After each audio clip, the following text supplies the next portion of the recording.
This channel does not promote any violence, harmful, or illegal activities. All content provided by this channel is meant for an educational and information purpose only. যাদের বিরুদ্ধে ভুরি ভুরি অভিযোগ তারা কিভাবে পুনরায় কাউন্সিলে ফিরে আসলো এমন প্রশ্ন তুলেছেন আন্দোলনরত জুনিয়র চিকিৎসকেরা। তাদের আরো বক্তব্য, দ্বিগুণ শক্তি নিয়ে তারা আরো আন্দোলন চালিয়ে যাবেন। শোনাবো তাদের বক্তব্য।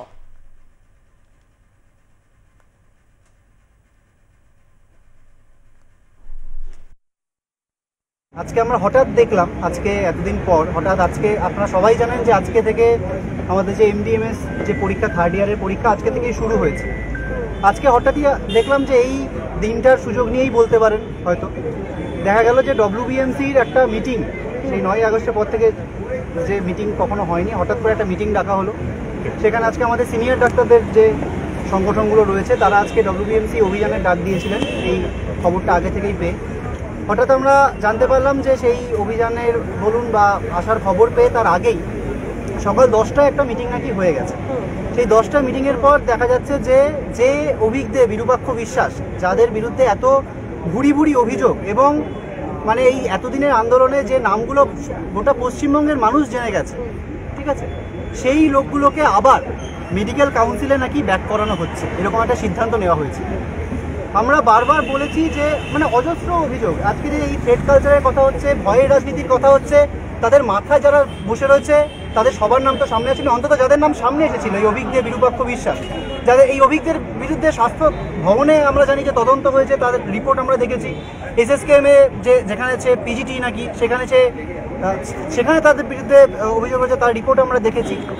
আজকে দেখতে পাচ্ছি যে ডব্লিউবিএমসি মেডিকেল কাউন্সিল, আমরা যখন মেডিকেল কাউন্সিলের কথা বারবার বলেছিলাম আন্দোলনের সময়, তখন সবাই বলেছিল যে অভয় ন্যায় বিচারের সাথে এটার কি সম্পর্ক, আপনারা এই ডব্লিউবিএমসি নিয়ে এত কথা কেন বলছেন।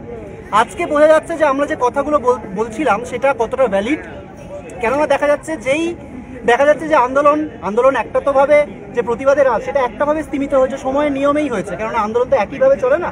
আজকে পরীক্ষা চলছে, আমরা কর্মবিরতি ছেড়ে কাজে ফিরেছি, তো সেই জায়গা থেকে যেই একটা দেখা যাচ্ছে যে আন্দোলন খানিকটা হলেও স্তীমিত হয়েছে, অন্তত রাজপথে সবসময় আমাদের দেখতে পাওয়া যাচ্ছে না, সেই সুযোগটা নিয়ে দেখা যাচ্ছে যে ঠিক আমরা নবান্নের মিটিংয়ে দেখেছিলাম যে স্বয়ং মাননীয় মুখ্যমন্ত্রী, আমরা যখন বলেছিলাম এই অভিজ্ঞদের বিরূপাক্ষরই নাম করেছিলাম, তখন তিনি বলেছিলেন যে অভিযোগের যে ব্যাপারটা তিনি তখন বলেছিলেন, আজকে তারই প্রতিফলন। রাজ্য সরকার সরাসরিভাবে এই যে থ্রেড কালচার বলুন, যে ভয়ের রাজনীতির যারা কাণ্ডারি তাদের পক্ষে দাঁড়াচ্ছে, তাদের সরাসরি পক্ষে দাঁড়াচ্ছে এবং তারই প্রতিফলন আজকে এই জিনিসটা দেখা যাচ্ছে। এবং এটা একটা বার্তা দেওয়া যে তোমরা আন্দোলন তো অনেক করলে, আন্দোলন করলে আসলে কিছু হলো না, আমরা আসলে যে লোকগুলো থাকার সেই লোকগুলোকেই আমরা রাখবো, তোমরা যে ভয়ের রাজনীতি বিরাজ করছিল সেই রাজনীতি আমরা করব, সেই ক্ষমতার রাজনীতি করব, সেই ভয়ের রাজনীতি চালাবো, এবং একটা অভয়া কেন 10টা অভয়া হয়ে গেলেও তোমাদের এই আন্দোলনকে আমরা পাত্তা দেব না। ফলে তো উত্তর দিতে হবে, মানে সরকার যদি মনে করে থাকে, শাসক দল যদি মনে করে থাকে যে আন্দোলন থেমে গেছে, কেউ কোনো রিয়াকশন দেবে না, কেউ কোনো প্রতিক্রিয়া দেবে না, তাহলে ভুল ভাবছে। আমরা কিন্তু আবার দ্বিগুণ তীব্রতায় আন্দোলনে ফিরবো। আমরা আন্দোলনে রয়েছি, রাজপথে রয়েছি, এবং এই থ্রেড কালচারের মাথারা তারা কোনো সেফ প্যাসেজ কিন্তু পাবে না। আমরা কিন্তু রাজপথে রয়েছি।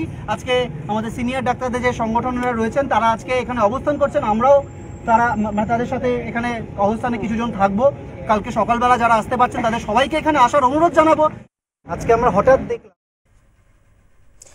এবং শোনালাম যে আন্দোলনরত জুনিয়র চিকিৎসক তাদের ঠিক কি বক্তব্য, এবং তাদের একটাই বক্তব্য যে সরকারের তরফ থেকে যতই বলা হোক না কেন যে গোটা বিষয়টাকে তারা ভালোভাবে দেখছে, কিন্তু আবারও যাদের নামে ভুরি ভুরি অভিযোগ অর্থাৎ অভিজ্ঞদের বিরূপাক্ষ বিশ্বাস, তাদেরকে কাউন্সিলে ফিরিয়ে নিয়ে এসে সরকার প্রমাণ করে দিল যতই তোমরা আন্দোলন করো, যতই তোমরা আন্দোলন চালিয়ে যাও না কেন, সরকার তার অবস্থানে অনড় থাকছে। তেমনটা অন্তত বক্তব্য আন্দোলনরত জুনিয়র চিকিৎসকদের। আর অন্যদিকে এই মুহূর্তে যে ছবি দেখাচ্ছি, সল্টলেকে কাউন্সিলের সামনে, মেডিকেল কাউন্সিলের সামনে এখনো পর্যন্ত অবস্থান বিক্ষোভ চালিয়ে যাচ্ছেন আন্দোলনরত জুনিয়র চিকিৎসকেরা। রাত থেকে তাদের সেই অবস্থান বিক্ষোভ চলছে, এখনো পর্যন্ত চলছে, এবং তারা প্লাকার্ড নিয়ে সেই অবস্থান বিক্ষোভ চালিয়ে যাচ্ছেন।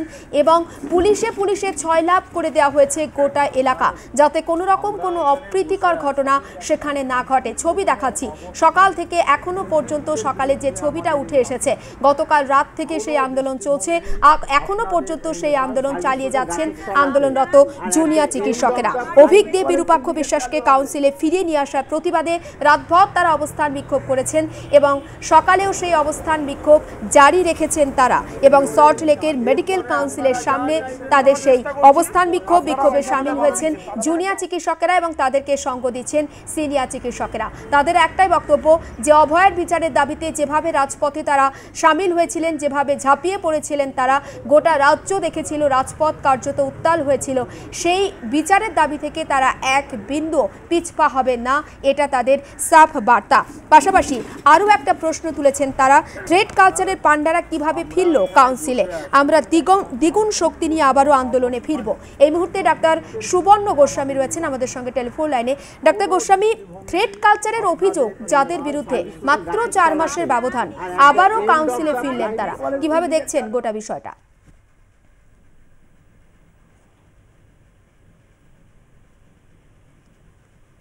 শুনতে পাচ্ছেন ডাক্তার গোস্বামী, শুনতে পাচ্ছেন? হ্যাঁ, এবার শুনতে পাচ্ছি। হ্যাঁ, যাদের বিরুদ্ধে অভিযোগ অভিক দে বিরূপাক্ষ বিশ্বাস এবং একেবারে গুরুতর অভিযোগ, থ্রেড কালচার ছাড়াও একাধিক অভিযোগ, মাত্র 4 মাসের ব্যবধান আবারও তারা কাউন্সিলে ফিরে আসলেন, কিভাবে দেখছেন গোটা বিষয়টা? দেখুন, ফিরে আসার মতো ফিরিয়ে আনা চেষ্টা হলো, এই যে চেষ্টা যারা করছেন এবং হচ্ছে যে তাদেরকে যারা আবার পদে রেখে দিচ্ছেন রাজ্যের সর্বোচ্চ প্রশাসন, একদম দেখা যাচ্ছে যে এ রাজ্যের পুলিশ মন্ত্রী, স্বাস্থ্যমন্ত্রী তথা মুখ্যমন্ত্রী তিনি সরাসরি যেখানে হচ্ছে যে এই থ্রেড কালচারে মদত দিচ্ছেন, যেখানে হচ্ছে বলে দিচ্ছেন যে অভিযোগ থাকলেও অভিযোগ তো বলা যাবে না, তিনি সরাসরি যেখানে বলছেন থ্রেড কালচারের পান্ডাদের নাম মুখে আনা যাবে না, এবং হচ্ছে এই সমস্ত কাজগুলো আমরা মনে করি তাদের অনুমোদন সাপেক্ষেই হচ্ছে। ফলে যেটা হচ্ছে রাজ্যের প্রশাসন তার সর্বোচ্চ অংশ তারা চাইছেন যে তারা বলতে চাইছেন যে তোমরা আন্দোলন যতই করো, এ রাজ্যে দুর্নীতি চলবে, এ রাজ্যে থ্রেড কালচার চলবে, এ রাজ্যে অনাচার চলবে, এবং হচ্ছে যে আমরা তারই বিরোধিতায় এখন আছি। বেশ, অনেক ধন্যবাদ আমাদের সঙ্গে কথা বলার জন্য। এবং আমরা কথা বলছিলাম ডাক্তার সুবর্ণ গোস্বামীর সঙ্গে এবং আরজিকর কাণ্ডের পর বিতর্কের একেবারে কেন্দ্রবিন্দুতে উঠে এসেছিল অভিক দে এবং বিরূপাক্ষ বিশ্বাসের নাম। প্রবল চাপের মুখে পড়ে অবশেষে অভিক দে এবং বিরূপাক্ষ বিশ্বাসকে সাসপেন্ড করা হয়েছিল রাজ্য মেডিকেল কাউন্সিল থেকে। মাত্র 4 মাসের ব্যবধানে আবারও রাজ্য মেডিকেল কাউন্সিলে ফিরলেন তারা এবং রাজ্য মেডিকেল কাউন্সিলের গুরুত্বপূর্ণ পদে ছিলেন অভিক দে। অবশ্যই আপনাদের মনে থাকবে মেডিকেল কাউন্সিলের পিনাল এবং এথিক্স কমিটির সদস্য ছিলেন বিরূপাক্ষ বিশ্বাস এবং থ্রেড কালচারে অভিযুক্ত অভিক দের বিরুদ্ধে জমা পড়েছিল প্রায় 30টারও বেশি অভিযোগ এবং একাধিক অভিযোগও উঠে এসেছিল বিরূপাক্ষ বিশ্বাসের নামে। এবং 4 মাসের ব্যবধানে কিভাবে তাদেরকে রাজ্য মেডিকেল কাউন্সিলে পুনরায় ফিরিয়ে নিয়ে আসা হলো সেটা নিয়ে সরব হয়েছেন জুনিয়র থেকে শুরু করে সিনিয়র চিকিৎসকেরা। তারা আন্দোলন চালিয়ে যাচ্ছেন এমনটা তাদের বক্তব্য এবং যাদের বিরুদ্ধে ভুরি ভুরি অভিযোগ, সেই অভিযুক্তরা যদি কাউন্সিলে ফিরে আসে তাহলে পুনরায় তারা দ্বিগুণ শক্তি নিয়ে আন্দোলনে ঝাঁপাবেন, এমনটা অন্তত জানিয়ে দিয়েছেন আন্দোলনরত জুনিয়র চিকিৎসকেরা। অভয়ের বিচারের দাবিতে যেভাবে তারা রাজপথ আঁকড়ে পড়েছিলেন সেই রাজপথেই তারা আঁকড়ে পড়ে থাকবেন।